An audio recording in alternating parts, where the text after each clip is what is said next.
পরবর্তীতে চামড়া নিয়ে যে বাংলাদেশে চামড়া নিয়ে যে একটা সিন্ডিকেট করে চামড়া নিয়ে যে ব্যবসা করা হয়, এটা বিষয়ে আপনি কী বলবেন? বিসমিল্লাহির রহমানির রহিম। বাংলাদেশে একসময়ে যে কটি পণ্য সবচেয়ে বেশি রপ্তানি হতো এর মধ্যে একটি চামড়া ছিল, একটি চামড়া পণ্য ছিল একটি বড় একটা অংশ, চা, পাট এবং চামড়া।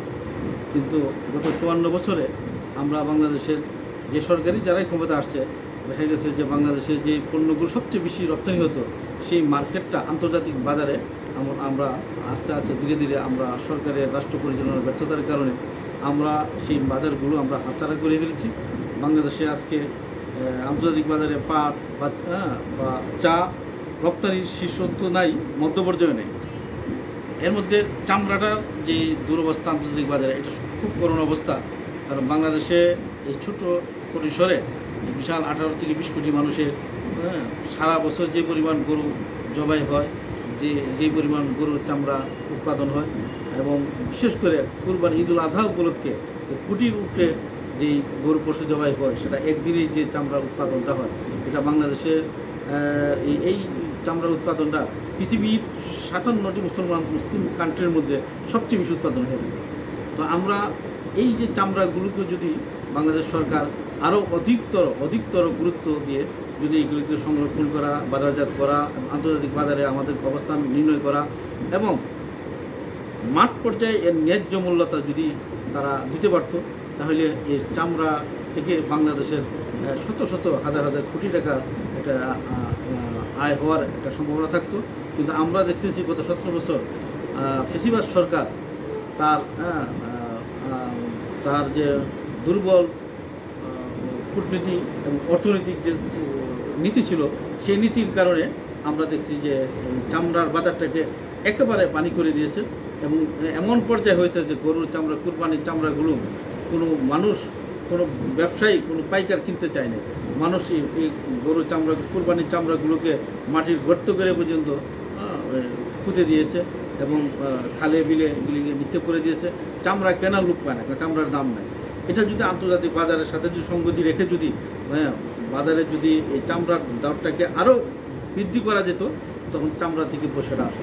আমরা আশা করব এই ফ্যাসিবাদ বিরোধী আন্দোলনের পরে এই বাংলাদেশের এই অবাধ ও সুষ্ঠু নির্বাচনের মাধ্যমে যে সরকার গভর্নমেন্ট প্রতিষ্ঠা লাভ করেছে, সেই সরকার এই চামড়ার বাজারটাকে ক্রমান্বয়ে আরও ঊর্ধ্বতে নিয়ে যাওয়ার জন্য আন্তর্জাতিক বাজারে আমাদের চামড়া পণ্য রপ্তানির বিশাল যে আমাদের অবস্থান, সেই অবস্থানটাকে পুনরুদ্ধারের জন্য এই সরকার ভূমিকা নিবে। ইতিমধ্যে যে ভূমিকা নিয়েছে, কিছুটা চামড়ার দর বৃদ্ধি করেছে। আমরা মনে করি যে চামড়ার দর যে মূল্য যে তুরুক বৃদ্ধি হয়েছে, এটা তেমন কিছু না, এর চেয়ে আরও বেশি বৃদ্ধি করা দরকার। এবং সিন্ডিকেটের মাধ্যমে চামড়া কুরবানির দিনে, ঈদুল আজহার দিনে চামড়ার মূল্য যে কমিয়ে আনার যে একটা প্রয়াস একটা ব্যবসায়িক সিন্ডিকেটটা করে, এই সিন্ডিকেটটাকে প্রতিহত করার জন্য সরকারকে আমরা আবেদন করব, আমরা দাবি করব। যদি এই সিন্ডিকেটকে প্রতিরোধ করা যায় এবং স্বাভাবিক রাখা যায় বাজারটা, তাহলে সরকার যে রেট দিছে সেই রেটটা যদি কমপক্ষে যারা কুরবানি দিচ্ছেন তারা যাতে এটা পান, সেই ব্যবস্থা যাতে নিশ্চিত করা হয়। এবং কুরবানির পরে দ্রুত সময়ের ভিতরে যাতে চামড়াগুলো সংরক্ষণ করা এবং বাজারজাত করার জন্য রাষ্ট্রীয়ভাবে যত পৃষ্ঠপোষকতার প্রয়োজন আছে সবগুলো যে সরকার করে, আমরা সে আশা এবং প্রত্যাশা করি। ইতিমধ্যে লবণ বিতরণের যে প্রক্রিয়া সরকার নিয়েছে, এটা একটা ভালো উদ্যোগ। চামড়া বিভিন্ন জায়গায় সাথে যে চামড়াগুলোকে সংরক্ষণ করার জন্য সরকার লবণ ফ্রিতে তারা বিতরণের ব্যবস্থা করেছে, একটা ভালো উদ্যোগ নিয়েছে, আমরা এটা প্রশংসা করি। কিন্তু এরপরও ন্যায্য মূল্য যাতে পায়, এটার জন্য সরকার আরও সক্রিয় হওয়ার প্রয়োজন মনে করি, মূল্যটাকে আরও বৃদ্ধি করার প্রয়োজন মনে করি। এবং আন্তর্জাতিক বাজারও যাতে আমরা কাঁচা চামড়া রপ্তানি করার একটা ইতিপূর্বে ছিল, যারা মধ্যে সরকার বন্ধ করে দিয়েছে। যদি কাঁচা চামড়া রপ্তানি করা যায় দ্রুত সময়ের ভিতরে, তাহলে মূল্যটা একটু বেশি পাওয়া যায়।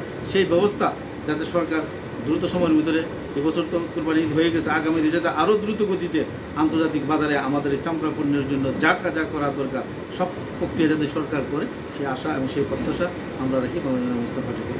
ধন্যবাদ।